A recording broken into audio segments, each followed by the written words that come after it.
طلعتها هي بشكل بطيء طبعا.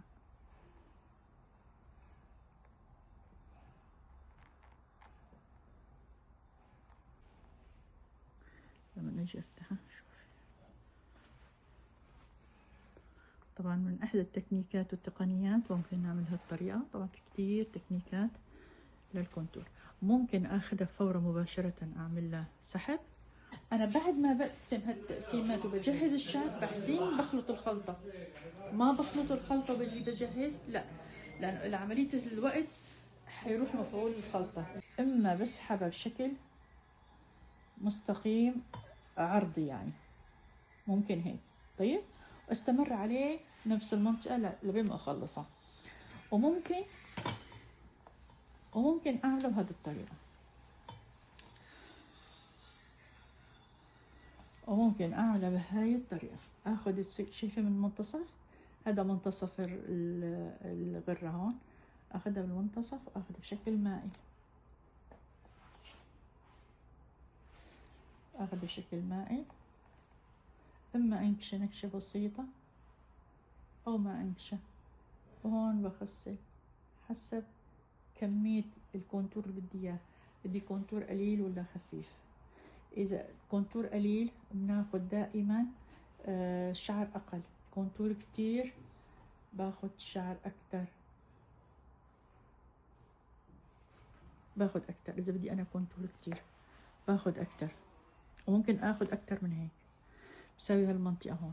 طيب، بدي باخد نفس المنطقة، شايفة المنتصف الغرة، برجع باخدها بشكل مائل وبسوي هالمنطقة.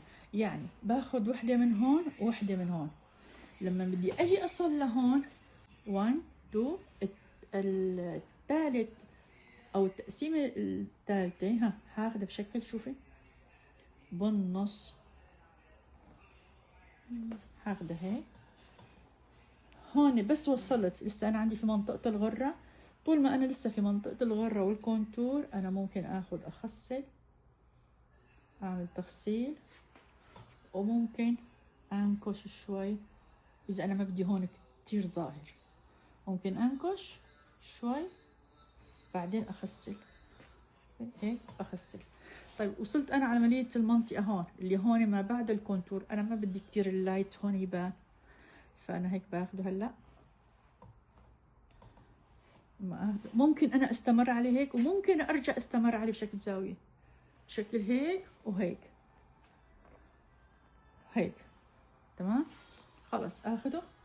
فانا هون هون بدأ استمرارية عملية النكش. ليش؟ لانه انا ما بدي الخصن الجذور.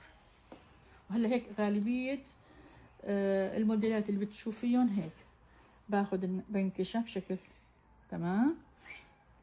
برجع بقرب، باخد الخصر اللي بدي اياه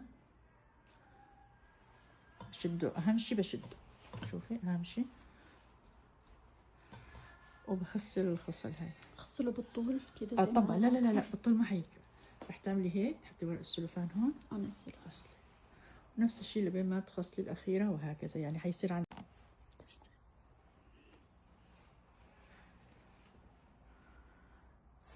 طلعتها هي بشكل بطيء طبعا.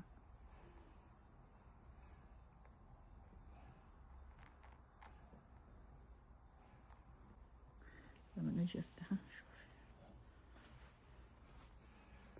طبعا من احدى التكنيكات والتقنيات ممكن نعمل هالطريقة. طبعا في كتير تكنيكات للكونتور.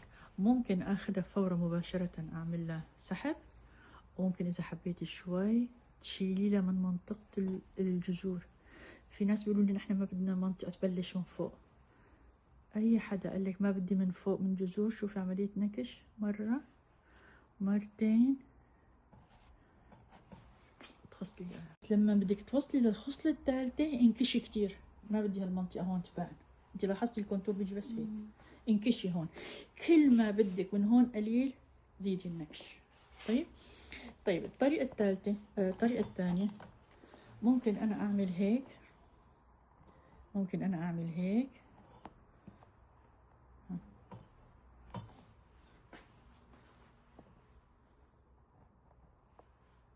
طيب، ممكن أنا أعمل هيك وأجي وآخد وأعمله. إذا أنا ما بدي أعمل بطريقة الزجزاج، هذا الشعر بده ينزل، هذا بسويه.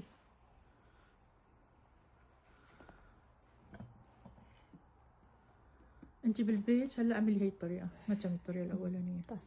عشان ما يطلع لك الكونتور واضح.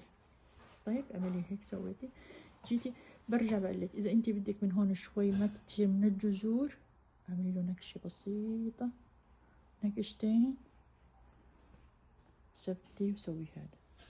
طيب إذا انت لقيتي حسب كثافة الشعر وتقل الشعر، عادة الكونتور دايما الغرة بتبقى خفيفة، إذا لقيتي انت اخدتيه وكتير فيكي كمان تخسلي، كمان تنزلي، ما عندك مشكلة. شوفي انت حسب كمية الكونتور اللي بدك اياه، كتير قوية صارخة او لا.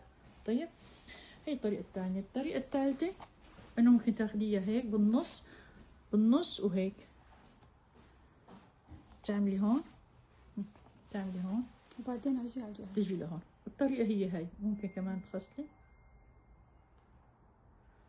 هذا ينزل وهذا تسوي، او اذا بدك كشناه شوي سوينا، بعدين تسوي هالمنطقة هاي وهكذا لما ما تخلصيهم. وطبعا في تكنيكات كتيرة وتقنيات كتيرة بالنسبة لمنطقة الكونتور والغرة. طيب يا